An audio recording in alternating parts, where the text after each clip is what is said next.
Pencuri nama. Pada zaman dahulu, hiduplah seorang gadis cantik bernama Andrea. Ia tinggal di sebuah rumah kecil bersama ibunya. Mereka menjalani hidup dengan bahagia dari hari ke hari. Sang gadis mempunyai sifat yang sangat rajin, ia juga selalu menghormati orang yang lebih tua. Sampai suatu ketika, ibu Andrea jatuh sakit. Andrea sudah berusaha segala cara namun ibu Andrea tetap tak kunjung sembuh. Melihat ibunya yang tak kunjung sadar, Andrea semakin tertekan, kemudian ia berpikir untuk mencari tabib lain di desa sebelah. Pagi harinya, Andrea pergi untuk mencari tabib, dan tanpa sengaja ia bertemu dengan seorang lelaki tua. Lelaki tua itu menyuruh Andrea untuk mencari goblin di sebuah gunung. Andrea pun berterima kasih kepada lelaki tua itu dan kemudian Andrea pun melanjutkan perjalanan untuk pergi ke gunung yang dikatakan lelaki tua itu. Andrea melewati jalan yang sangat panjang, hingga akhirnya dia sampai di tempat goblin berada. Saat di sana, Andrea melihat sebuah gua besar, dan ia pun memutuskan untuk memasukinya, dan benar saat Andrea masuk ke dalam ternyata di sana terdapat seekor goblin yang duduk di depan perapian dengan wajah yang jelek. Andrea mendekati goblin itu dan menyapa. "Hai, aku Andrea. Aku tinggal di desa seberang. Maaf jika aku mengganggumu," kata Andrea. Goblin itu berbalik dengan kesal, kemudian ia berkata, "Ada apa kau datang ke sini?" tanya goblin itu. Andrea pun menceritakan semuanya kepada goblin itu. Ia mengatakan jika ibunya sedang sakit dan butuh pertolongan goblin itu. Mendengar cerita jujur Andrea, sang goblin bersedia membantunya. Namun, sang goblin tidak ingin membantunya begitu saja. Sang goblin meminta imbalan atas pertolongannya, dan Andrea pun menyetujuinya. "Aku bersedia membantumu, namun kau harus memberikanku harta yang paling berharga, seperti emas atau perak," kata sang goblin. "Tapi aku tidak punya barang seperti itu, tapi jika kau bersedia menyelamatkan ibuku, maka aku bersedia menjadi pembantumu," kata Andrea. Goblin tak setuju kemudian mengajukan syarat lain. "Kalau begitu, kau harus menandatangani perjanjian, jika ibumu sembuh maka namamu akan menjadi milikku," kata sang goblin. Tanpa pikir panjang, Andrea menandatangani perjanjian itu. Setelah menandatangani perjanjian itu, Andrea mengucapkan selamat tinggal kepada goblin itu, dan kemudian ia kembali pulang ke rumah. Sementara itu, sang goblin tersenyum, karena sekarang ia sudah mempunyai identitas.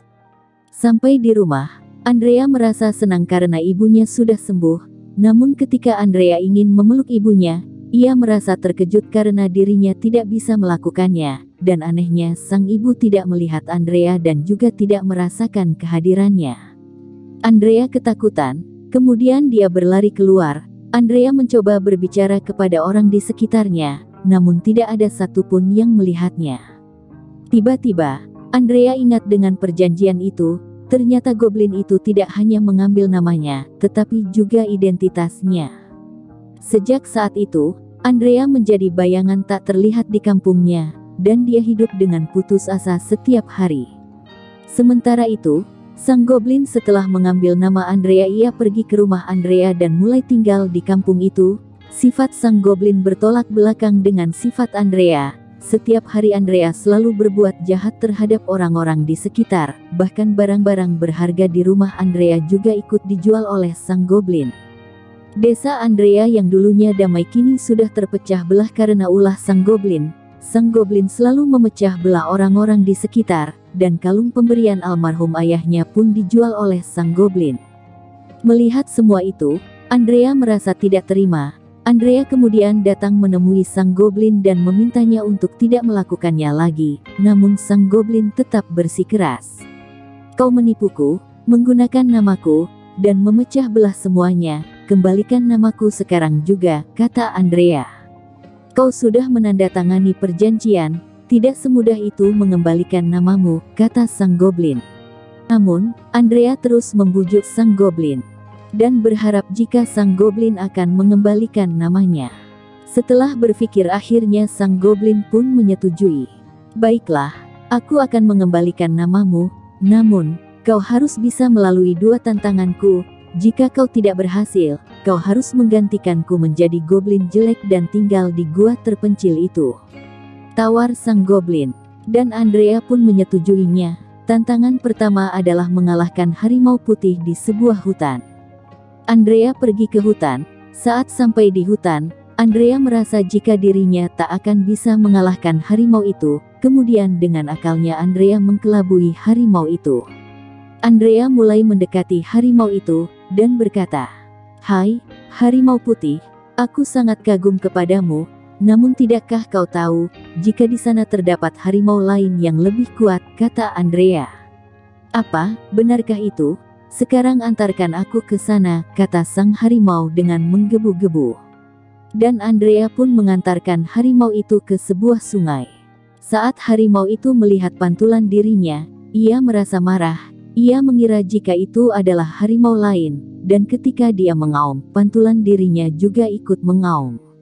Kemudian harimau putih itu pun mencoba menerkam pantulan dirinya. Ia menceburkan dirinya sendiri ke dalam air. Saat di dalam air, sang harimau merasa kehabisan oksigen untuk bernafas dan akhirnya meminta bantuan kepada Andrea. "Gadis baik, tolong bantulah aku. Jika kau bersedia membantuku, aku akan berterima kasih seumur hidup terhadapmu," kata sang harimau.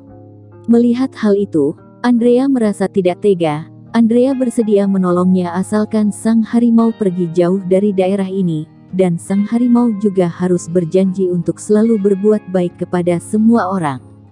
Saat Andrea berhasil menyelamatkan harimau itu, sang harimau berterima kasih kepada Andrea, dan sang harimau pun memberikan salah satu taringnya kepada Andrea. Taring itu bisa digunakan jika Andrea dalam keadaan sulit. Ketika Andrea sampai di kampungnya, Andrea menunjukkan taring yang diberikan harimau itu kepada goblin sebagai bukti jika harimau itu sudah musnah. Dan sang goblin pun mempercayainya. "Lihatlah, aku sudah mengalahkan harimau itu, dan telah menyelesaikan tantangan pertamamu," kata Andrea. "Bagus sekali, aku tak menyangka jika kau bisa melalui tantangan ini. Persiapkan dirimu untuk tantangan yang terakhir ini. Aku akan membaca mantra agar kau bisa terlihat kembali. Besok pagi kita akan berdiri di depan ibumu, dan jika dia tahu siapa putrinya aku akan mengembalikan namamu," kata sang goblin. Esok harinya, Andrea dan sang goblin pun berdiri di depan sang ibu dan warga desa. Keduanya saling membuktikan jika mereka adalah putrinya, sampai akhirnya sang ibu pun mempunyai ide. "Putriku sangat menghargai orang tua, dan dia tidak akan membiarkan ibunya bekerja keras. Aku akan menguji hal ini kepada mereka berdua," kata sang ibu dalam hati. "Putriku, kau terlihat sangat lelah, biarkan nanti ibu yang memasak dan mencuci pakaian untukmu," kata sang ibu kepada sang goblin. "Wah ibu, kau adalah ibu yang paling baik di dunia," balas sang goblin. Kemudian sang ibu pun menghampiri Andrea dan mengatakan hal yang sama. "Putriku, kau terlihat sangat lelah, biarkan nanti ibu yang memasak dan mencuci pakaian untukmu," kata sang ibu kepada Andrea.